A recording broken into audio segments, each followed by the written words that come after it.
Now we're making the questionnaire. Firstly, it's good to know what you're doing, so we have to read some more.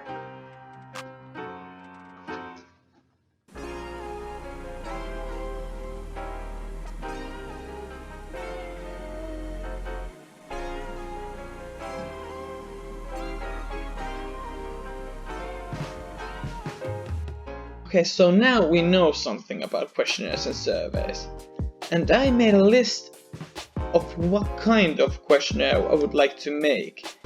And what I mean that I made a pros and cons list of paper questionnaire, phone questionnaire and email questionnaire. Let's see.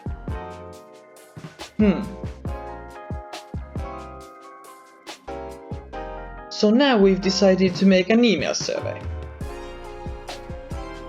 It gets a lot easier if you have an access to some kind of survey application. And in our unit we have this mechanism very well made, always working, web report. Let's start. Let's start with background information. It is good to make it as comprehensive as possible because you never know what you're going to need or use. But remember to keep in mind and respect the anonymity. Anonymous.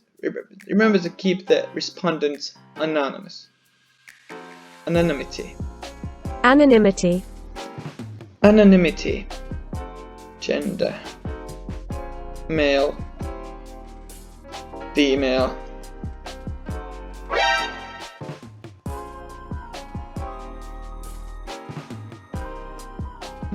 Something else.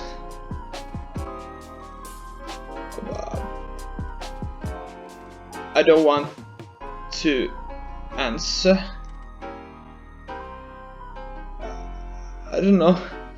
Now onto the real questions. There are lots of things to keep in mind making the questions. The questions can't be leading, they have to be accurate and clear, and well, that sort of stuff. And then we have to decide what kind of questions are we going to use.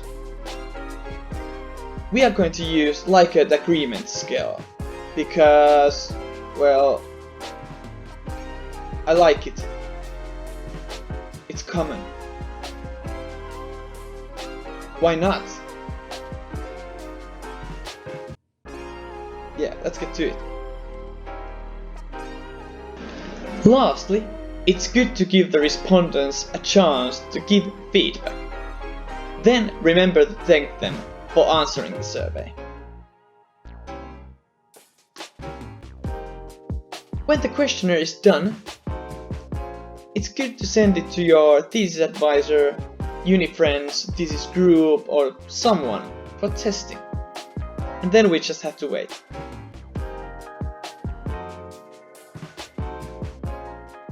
One week later.